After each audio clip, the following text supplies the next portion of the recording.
Welcome to the first LAPPG meeting of the year. We have Say What, a panel discussion on intelligibility with our friends from the Cinema Audio Society.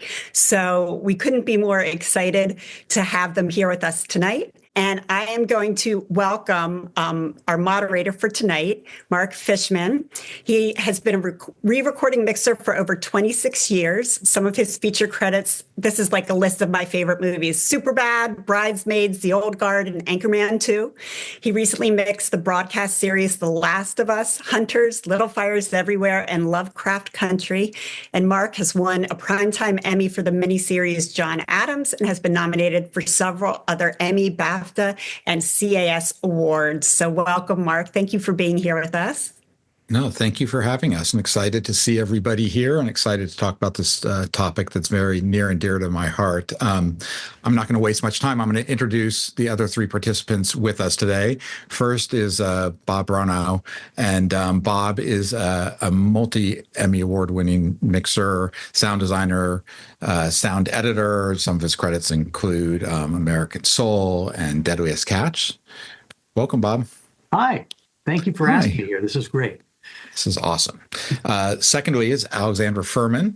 Alex is also a supervising sound editor and re-recording mixer. Some of her credits include Coda, Everything Everywhere All at Once, and The Boys. Hi, Alex.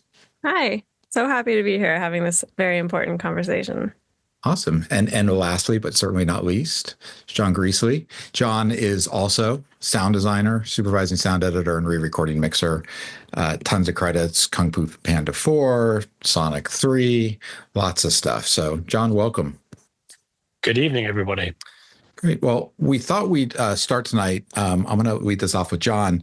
You know, one of the things that's changed over the last 10, 15 years have been these new loudness standards that all the various different broadcast and streaming services have decided to employ. And I wanted Jon to kind of give an introduction, discuss the difference between the loudness specifications and actually loudness and how that relates to dialogue intelligibility. So, Jon, I'm going to turn it over to you. Yeah, thank you very much. I know we recently had a discussion about this, and so you're aware of my passion on the topic. There are a lot of technical terms and acronyms, and I'm going to try to get through them as quickly as I can in a way that is informative. So, basically, everything is built on ITU RBS 1770, which there are also a lot of misconceptions surrounding loudness and all these kinds of things. So 1770 is not actually a specification. It's more of a technical paper that all the loudness stuff is built on. So what 1770 does is it outlines the science behind measuring loudness. And to drill down a little further, loudness is more of like a human perception version of how we perceive volume. So you have things like SPL or volume or level that are based on, more kind of like linear absolute terms. But loudness is more designed to be how the human brain and the human ear interprets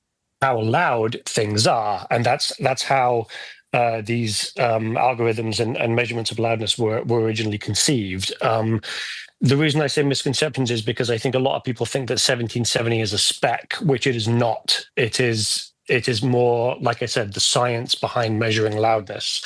And then the specs are derived thereof. So what we have in the US is ATSC A85, and that is enforceable via the FCC through the CALM Act, which is an act of Congress that stipulates how loudness should be measured for, broadcast content in the United States.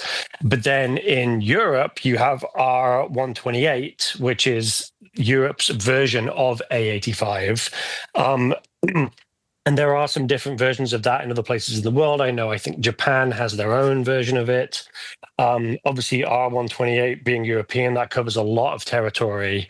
But they all basically derive their enforceable, or perhaps not necessarily quite so enforceable, because it does depend on regulation in different territories and how all of those things are sort of implemented. But basically, they're all derived from the measurement standards that are laid out in 1770. So what 1770 does is it says, okay, this is how we will approximate the way the human ear,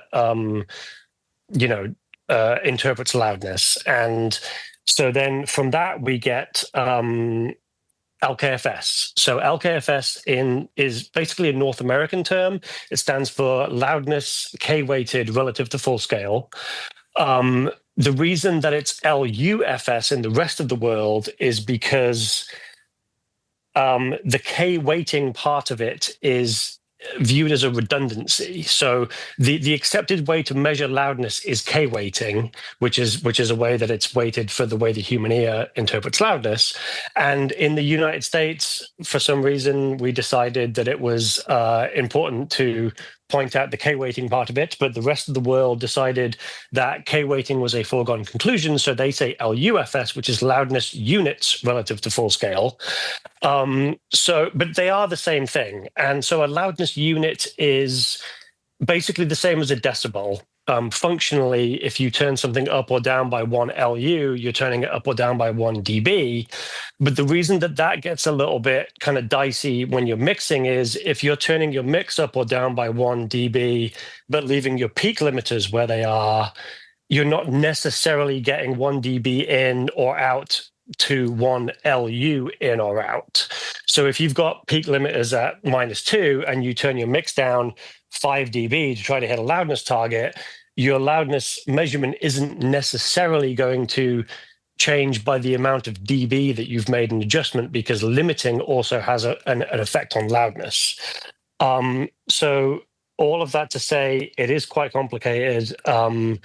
In the US, like I said, we have A85, which specifies dialogue anchored loudness as being the correct way to measure program material. And when I say program material, A85 defines that as TV shows or movies that you're watching on television. But A85 also defines the correct way to measure commercials or adverts as being full program loudness, which is the loudness not anchor-based, but the whole entire mix, so including music, including effects, so that kind of a thing. The thing that's different in other parts of the world is in Europe, on R128, they don't specify an anchor-based loudness measurement. They do specify full program loudness. And so this is kind of what draws down into the complicated nature of all of this stuff, is that different territories have different metrics. Even here in the US, we have, if you're going by the broadcast standards for public airways, so, NBC, CBS, ABC, all those sorts of things are beholden to the CARM Act, beholden to A85, which has a dialogue anchored loudness measurement of -24, ±2. But then streaming services are not beholden to the CARM Act, so they have their own standards. And, we have Netflix, Disney, not so much HBO actually, but they are changing their specs now. Apple TV, for example, have a dialogue anchored loudness of -27. So it's close to what the broadcast has to do, but not exactly the same. And this all kind of feeds into, the gray area and the confusion, I think, that surrounds all this stuff. And so the last thing I would say as a point of confusion, I think, for a lot of people in terms of terminology is the phrase integrated. So I think a lot of people think integrated means, so you have anchor-based loudness or integrated loudness, but that is not what the terminology means. Integrated means the loudness measurement over the duration of the program. So when you have anchor-based loudness, you also have full program loudness. So anchor loudness is, for example, dialogue anchored loudness measurements. Full program loudness is the full mix, but integrated, you can have integrated dialogue or integrated full program, and that simply means an average over the length of the program. So that is, I think, an important thing to mention, because I think it's misunderstood by a lot of people, and I think I've talked for long enough, so I will hand it off. Well, Jon, do you think that these standards changing over the last couple of years in terms of talking about the subject of dialogue intelligibility, has there been any subjective, data about that one standard or the other is making dialogue harder to understand in other countries or even here? What the thing that's fascinating about that is that it does depend who you talk to. The funny thing is, in the US, there is also a misconception that the standard has changed, but in actual fact, it hasn't. So there have been updates to 1770. So we have 1770-1, -2, -3, -4, -5. But A85 has actually not ever changed. So the way that we're supposed to measure loudness in North America has always been dialogue anchored. But the revisions to 1770 are more pertinent to the way that commercials are supposed to be measured, and they're also pertinent to the way surround content is supposed to be measured. So, 1770-2 introduced a relative level gate for full program measurement, and then 3, 4, and 5 introduced new developments in terms of how surround content is measured. So things haven't actually changed, I don't think, as much as people think they have.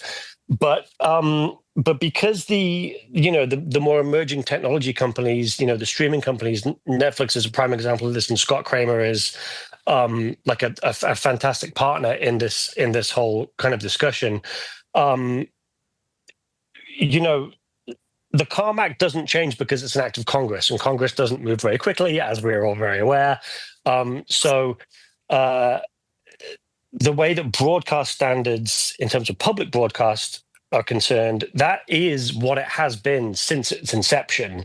But the technology companies, Netflix, Apple, Disney, Hulu, whatever, they're actually more able to kind of pivot based on user feedback. And that's a big thing that the tech companies have in their favor, is that they're able to gauge user feedback and then decide whether or not that feedback is something that needs to be acted upon. So with a company like Netflix, you'll say they started off with a dialogue anchored spec, and then they moved to a full program spec because that was what the industry seemed to be doing, I might add, based on a misconception.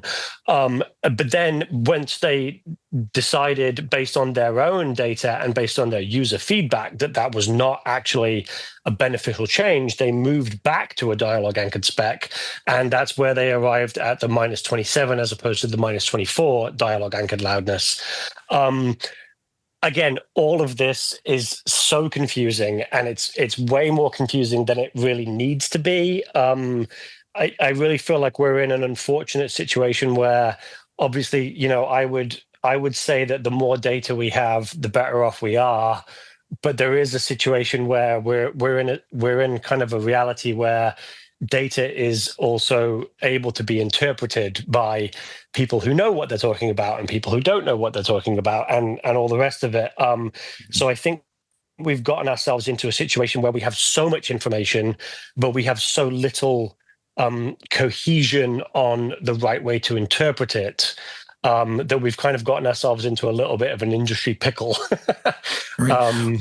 Yeah. Well, and you know what, John, maybe we will send some links to some articles and something that Wendy can put out with the newsletter and stuff. So if people want to read and educate themselves about some of that stuff and get some clarity, that would be helpful. And I mean, you kind of touched on it. I mean, there have been so many changes of so many things and services going back and forth. And there have been so many other changes in the last 10 or 15 years about how people, consume content, be it on their phones or their computers or on TVs. And, we've seen TVs that now have speakers facing out of the back and on flat screens and not, firing forward. And Bob and I had a conversation a couple of weeks ago, not only about that and not only about how people's attention spans have changed. And, it used to be that you'd sit down, with a family and watch an hour TV show that you could only watch on that night. And the focus was a little different. And now people want to cook dinner while they're watching it. And there were some other things that Bob and I discussed about how people's hearing has changed. And Bob, I'm going to turn it over to you and see if you can kind of elaborate on that discussion you and I started having a couple of weeks ago. Absolutely. Also to mention, Apple TV has a little feature. If you missed a line, you just hold down the microphone and say, "What did he say?" And it backs up 30 seconds and gives you a text underneath it as well. And once I found that, I actually found I did use it more. But basically, these are from like Hollywood Reporter and Ad Age. The median age for a network primetime viewer has always been above 50. And strange as it sounds, for the broadcast networks, it averages about 64. And I was thinking about this because when initially I was thinking, well, who's making these complaints? Who's turning on the subtitles and leaving them on? I had just recently had my hearing checked, as I like to do every year or so. And I was talking with the doctor, basically to learn that after age 50 and 60, there's a significant downward understanding over 4K. So basically, anything over 4K is going to take more energy for us to perceive. And that can certainly play in if we're trying to get some dialogue to poke through and we've got whispering actors and all that. We may crank up, 4 or 5K. Well, a lot of the people watching aren't going to hear that. And so it just came through to me that could be a reason that a lot of this is happening. The baby boomers are getting older. There's a lot of viewers getting older. We all watch a lot of content, and it might be partially our fault. So, well, I think too, Bob. I mean, I think even with the younger generation, right? When my daughters were really young, I think they would watch TV with subtitles on. It didn't matter how loud it was turned up. And I think people have conditioned themselves the way their attention is there too, right? Is that I think they're used to having that as kind of a crutch. And I'm going to move on a little bit to. It's a good thing you're talking about what we hear in the studio versus translation and all those other things. And, we spend so much time mixing these shows in these studios that, are almost always going to far exceed the capability of most consumers' playback systems. Absolutely. Yeah. And I think, we've struggled with this. We struggled with translation from, mixing movies and going from one movie theater to another that have, translation, they can measure the same, but they're going to sound different because of acoustics and all these other things. And I know there's people listening tonight that have done a lot of work on trying to work on translation issues and stuff. But Alex, I mean, we've had conversations about this a lot. What are the steps you take knowing that what we're hearing in a room like the one you're sitting in right now is going to be, a much greater capability than what people are going to listen to at home? Well, usually I always take a mix that I'm super familiar with and that I've heard multiple environments already, that I've, something that's already been released, and I take it into a new stage because then I need to see what the profile is like in the new stage and how that will translate. And I think that, as we all have years of experience and taking mixes from room to room, we kind of learn what we're listening for, what is different about one stage compared to another, what's going to be heard from the stage, what's going to fall off from the stage once it gets onto television, once it's going to get into somebody's ear pods, what frequencies are going to fall off. And so I think part of the thing that's really important is like really carving and making sure that the frequencies that we do put into our mixes are very deliberate, that we're getting rid of masking frequencies, that we're clearing out mud so that there's as much clarity as can be possible that can be reproduced by any size speaker, knowing that they're going to be going out to these horrible setups and and people with different hearing abilities. Well, and I definitely think, the style, we've definitely been pushed by clients over the last great while to make more theatrical sounding mixes. You could, if you look at what we were doing, the TV shows I was mixing 10 or 15 years ago, they're, now it's Pro Tools full of, hundreds of tracks of backgrounds and featured done Foley and sound design and stuff. And so, we really, I know it's the thing I think about minute by minute. And I definitely know that I've changed my mixing habits even over the last 2 or 3 years. And as Bob said, I'm 55 now. I think it's actually a good thing to be a dialogue mixer, to know that I'm getting a little older, because I know that if I can't hear it, nobody at home is going to have that. I find it a good impediment to have. But have any of the three of you changed your style over the last couple of years, especially as these complaints have come out? I mean, I know we don't always want to compromise for the lowest common denominator, but I'm just wondering if I'd like to hear what your opinions are on that. I mean, oh, no, Bob, go ahead. I was going to say really quickly, usually when I do my first pass on a show before the showrunner or director comes in, I always try to make sure that dialogue is right up in front. And I use a few things, I take a bus feed off of my dialogue chain and I send that to Soothe. And so I can start notching out those dialogue frequencies, usually in the music. But as soon as the client comes in, we get, I want everything louder than everything else. And usually it's like, okay, I once was working on a show that was a war show, and big music, people are on a boat, planes are coming over, shooting machine guns, and the client said, I don't hear the ricochets over there. And so at some point, I said, well, something's got to give. And so at the end of the day, it is a service industry that we're in. And I always say it's my job to say yes, whether I like it or not. The most I can do is say, well, if we're too loud, you're not going to pass QC. But if they pass QC, a lot of them think that's what they want.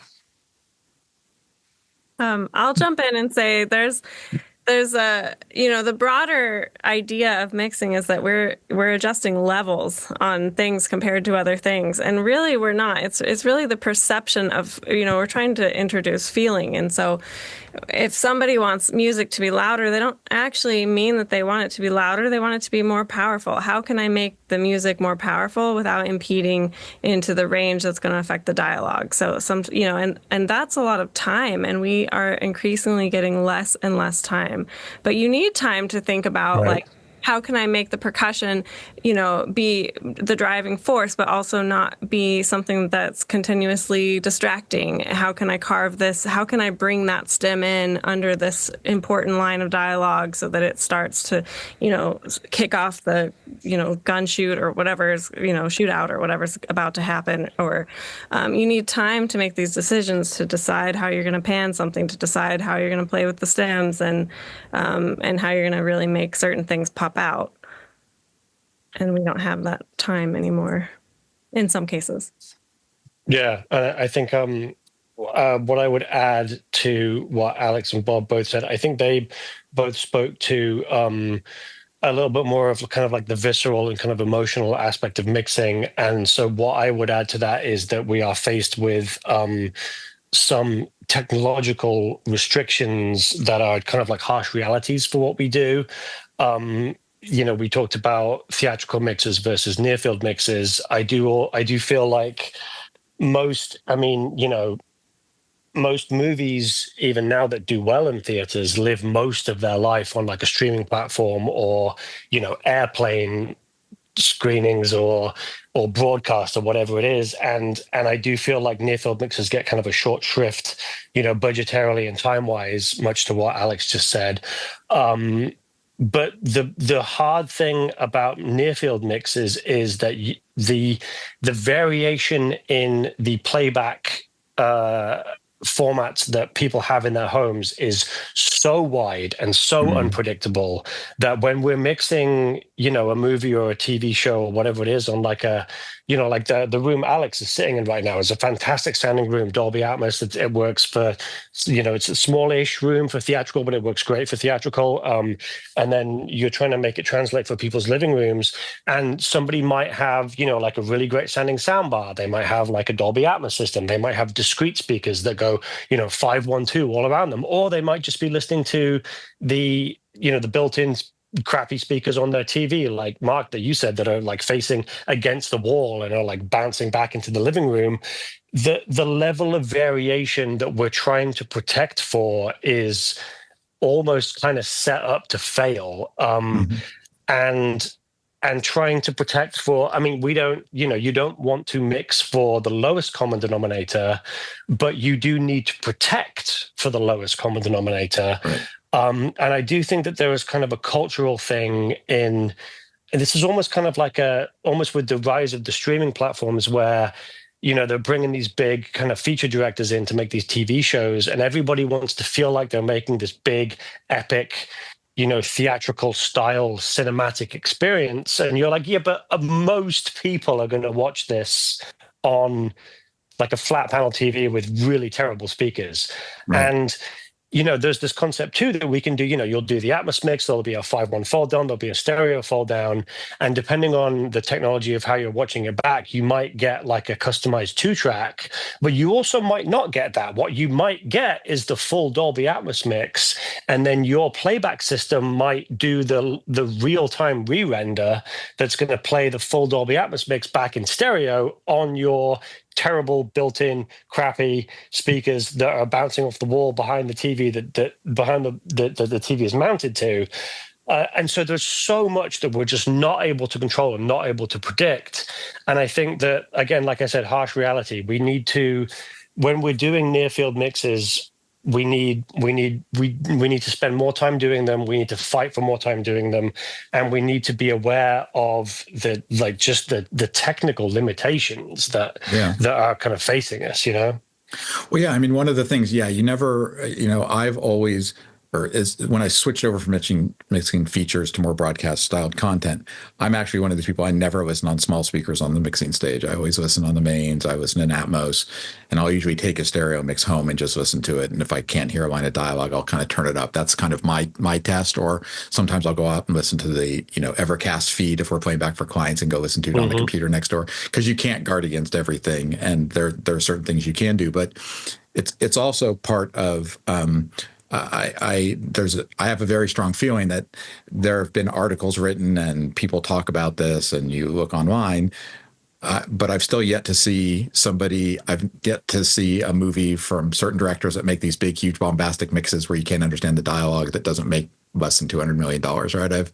I've never heard of people stopping watching a show. And so I think, it still is very important to maintain the artistic integrity of what these people are asking us to do.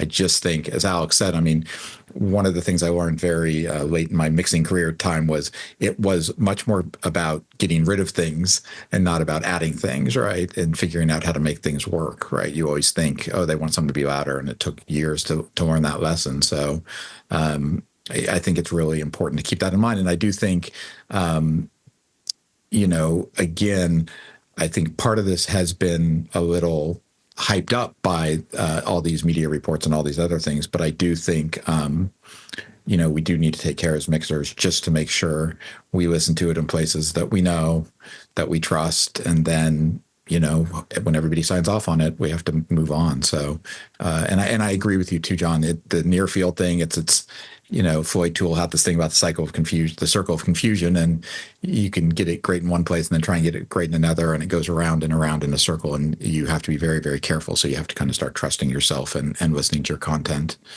Yeah, I mean, a great mix is a great mix. I mean, there's really no substitute for taste. And, I watched Last of Us and I understood every word of it. And I really genuinely thought that was a great mix. And you guys, it's highly regarded. To your point, we're in kind of like a cultural situation right now where there's kind of like a loudest voice, kind of squeaky wheel thing going on. And that's something that I've written about in the articles that I've done about this is, you get a lot of people kind of complaining loudly about an issue. That doesn't necessarily mean that it's really an issue. I mean, it doesn't mean that we shouldn't take care to ensure that dialogue is intelligible. But like, just because, somebody goes on the internet and kind of like mouths off about a thing doesn't mean that that's really a genuine actual problem. So it's really important for us to, exercise our taste on the mix stage and make sure that the mix is the best possible thing that we can possibly deliver and be good at our craft. But and then listen to the feedback from the general public, but also not get too caught up in the feedback from the general public, because, everyone's a critic, and, we don't need to necessarily get too caught up in that. Agreed 100%. Have you, the three of you too, have you felt that you've made any differences adjusting from mixing in Atmos and these immersive formats over the last couple of years in terms of dialogue intelligibility? Or I honestly have actually felt that it's helped certain things on the louder mixes to kind of start with an Atmos mix. I know that when I mix it, when I have that space to move things around and stuff, I actually find things don't get as bunched up as they used to in a 5.1 or a 7.1. So I'm just wondering what your guys' experience is with that. Yeah, I feel like it's creating it's, to me it sounds more spatial. This is like a hot topic though. Some people really don't like the way that it down mixes to the stereo, and some people really do. I'm one of the people who do. I feel like I feel more space in it, so I think it's helpful. But I know that a lot of people disagree.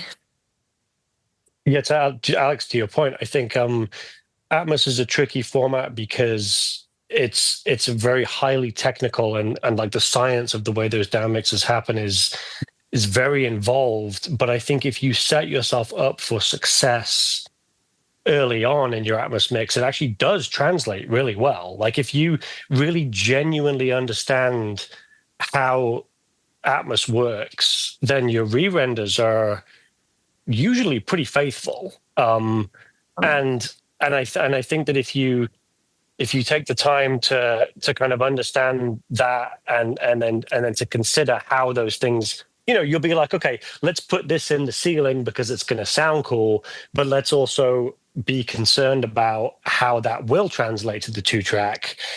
Those things are not mutually exclusive, and I absolutely agree with you that you can make these mixes work all the way up from like 916 in a home theater all the way down to the stereo 2-track. Those things are not, like I said, they're not mutually exclusive. They're absolutely achievable. Yeah, agree 100%. Bob? Yeah, well, I find that being able to spread things out, even just in the 7.1 space, gives me more room for dialogue. I don't shove a lot of stuff up in the ceilings, only when it's necessary and only when it does something. And I come back and forth with music up there, and I really want to like it, and I really don't.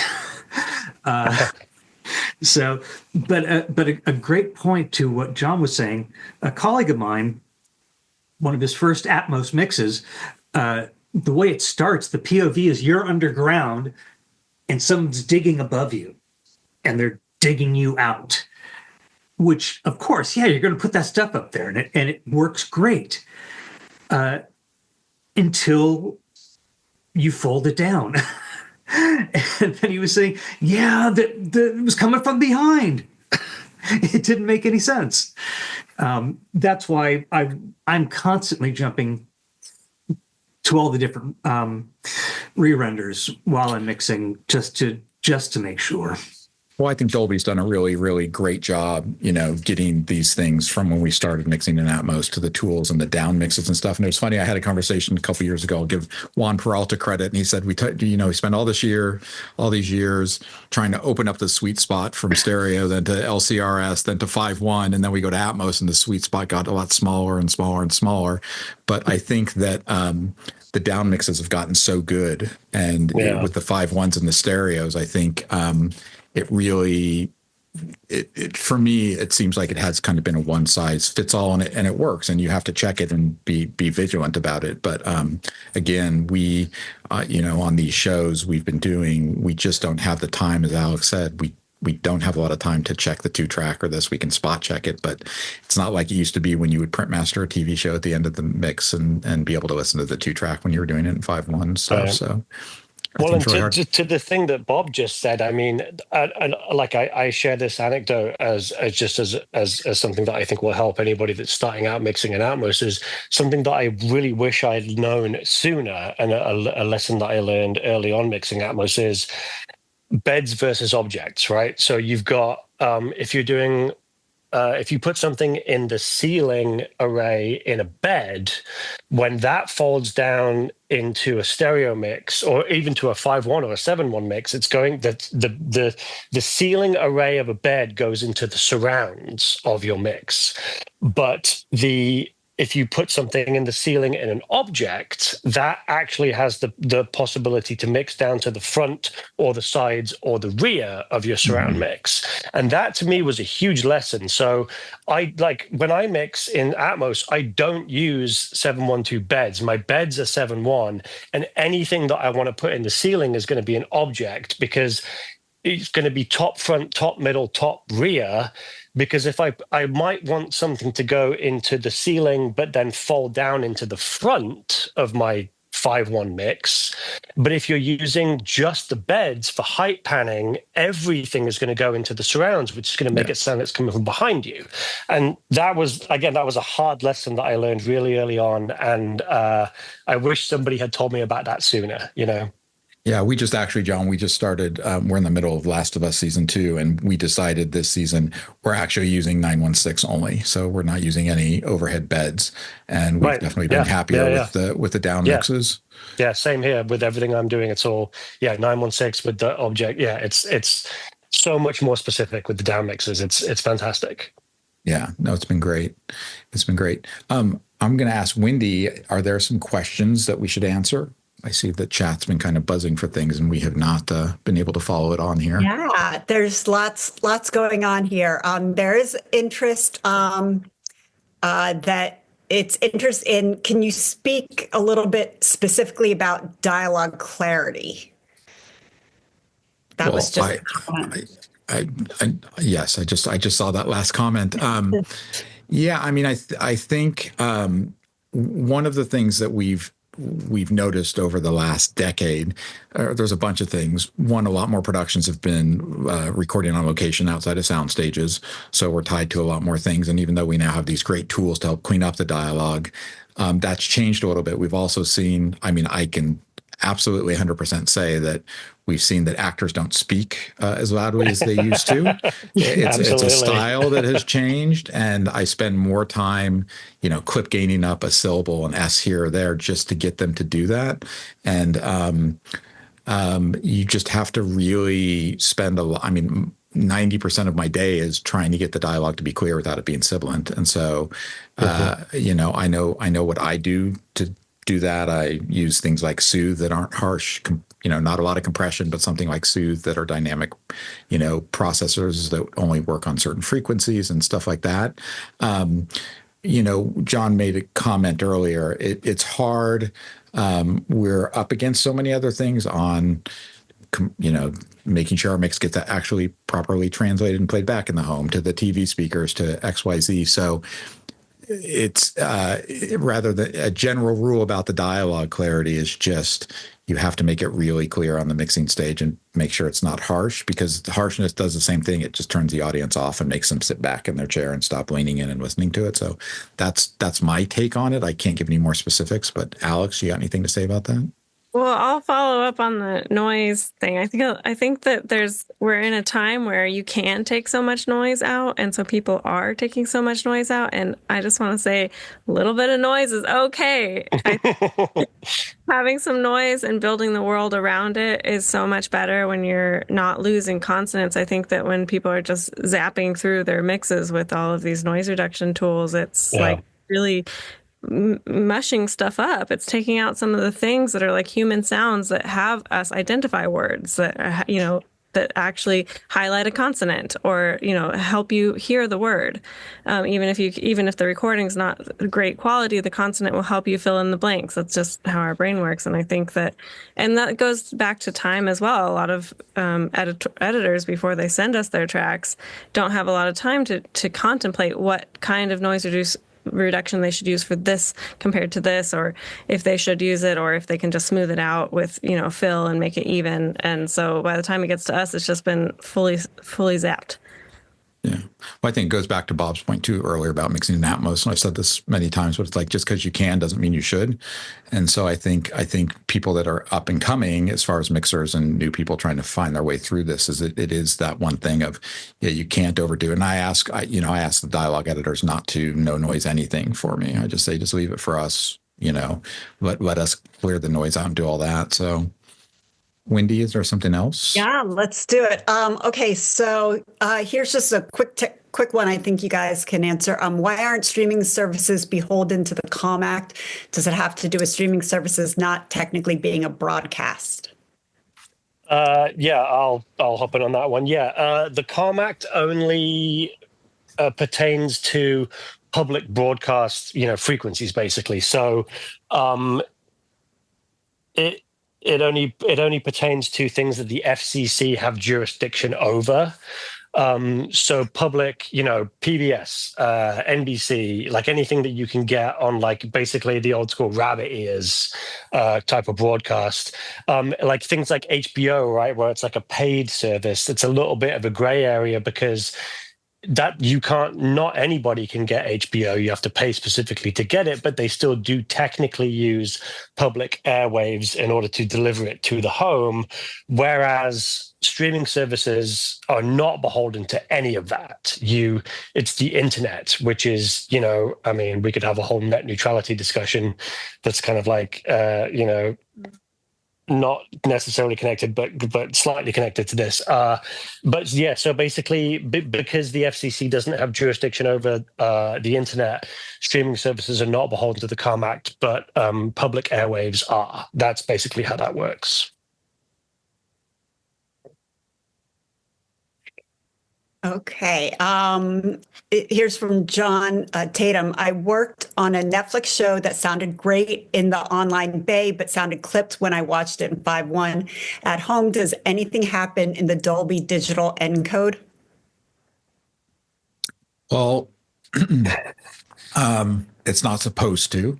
There are things. Dolby changed a couple things in their encoding software a couple years ago in terms of any type of dynamic range compression, and it's actually, this is a very long conversation. But if you're actually too low or too loud,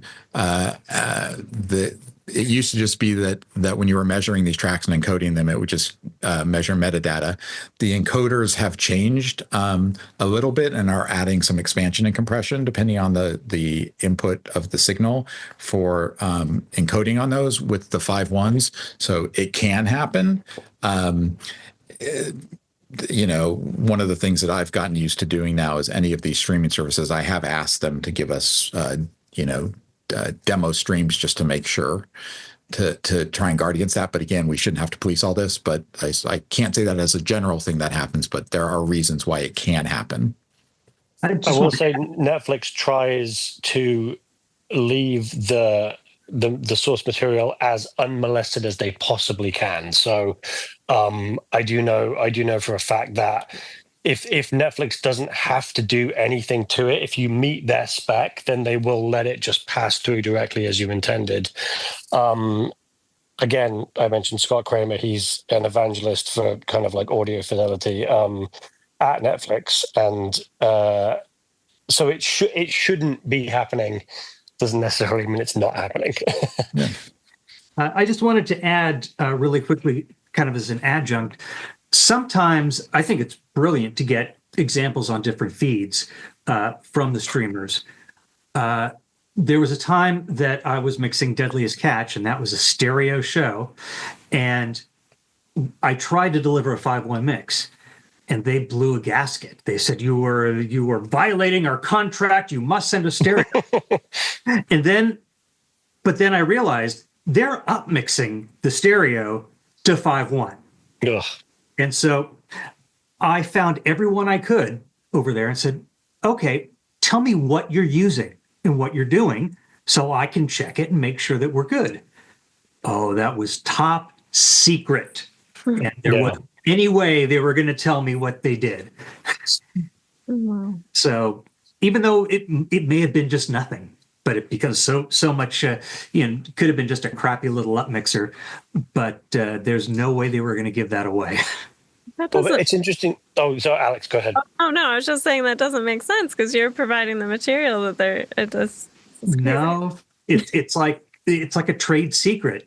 It's like there's Well, special but black there's box. there's so much to do with like broadcast. Like broadcast is such this kind of like reverse engineered kind of behemoth of weird technologies that are all kind of interconnected based on, like substations that have existed for 50 years, right? Whereas with streaming, the idea there is that it's all new technology, and what you put up on the streaming server is what people will receive in their home. And so we've all dealt with this, right? With broadcast, where you put a mix up and it goes to, let's just say Fox, for example, because I've had a bad experience with them where there are compressors and limiters in their broadcast chain that are holdovers from decades past. And even though you met their spec and did everything to the way that they wanted it to be, it doesn't sound the way that it sounded on the mix stage because there's something happening in that kind of like delivery chain that you can't control. And so the kind of great upshot of the new emerging technology companies, the Netflixes, the streaming stuff, the Apple Plus and all that stuff, is the delivery pipeline from the mix stage to the end user is much more kind of like one-to-one, unmolested. You post your Dolby Atmos mix and it streams down. And so that's one thing that I do think is great about the modern technology and the streaming things is the mixes do translate more because there's less happening in that pipeline. I've had really terrible conversations with producers on cable and broadcast TV because you just can't control for the pipeline, and so the simplicity of streaming pipeline is good in that regard. Okay, let me hang on one second. Want to make sure I'm getting the ones. Okay, can you elaborate on the difference between beds and objects in Atmos? I'll start really quick. Atmos was designed to be backwards compatible and to work on the existing thing. So the Atmos system, and that doesn't matter if it's theatrical or for the home, consists of what's called a 9-channel bed, which is a typical 7-1. So it's a left, center, right behind the screen, left surround, right surround, and then left and right rear surrounds. And then they give you a channel bed up top that are split into left and right. So it's a 9-1 bed. And it works just like a channel based system used to. And then Atmos lets you have an additional 118 sound objects. And those objects can individually address any of the speakers in an Atmos room. It can you can make it bigger or smaller. It can go to any of the speakers overhead. And so those are really the differences. You lose the granularity in the mix, and for all practical purposes, it really makes a huge difference in the theatrical environment. Most consumers are going to be lucky if they have a 5-1 system, and if they go to 7-1, they might have it, and they might have 2 to 4 to 6 overheads. So there's no difference in the going between cinematic and consumer Atmos. The only real differences are the amount of speakers that those systems can feed. You can do 16 with the home Atmos renderers and up to 62 in a cinematic system.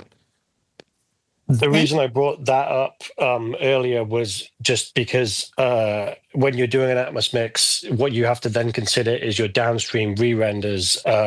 And so, as Mark said, you have like a 9-1 or otherwise known as a 7-1-2, the 2 being a stereo ceiling array.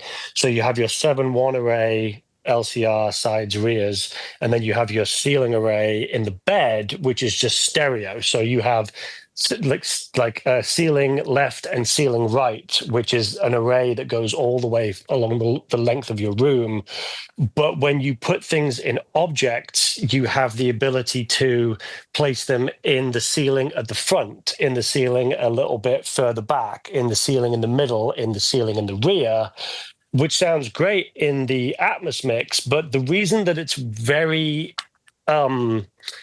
fundamental to, like I said, you make choices early on that kind of like resonate all the way through your fold down mixes is if you put something in the ceiling array of a bed, it will fold down to the surround speakers in a 5-1 mix. But if you put something in an object in the ceiling and you put it in the height front, then that will fold down to the front speakers in your 5-1 mix. But if you put something in the ceiling in an object in the back, it will fold down into the surrounds in the rear behind you. So I guess the point I was trying to make earlier is that a stereo height array is next to useless, in my opinion, because everything will get folded down behind you.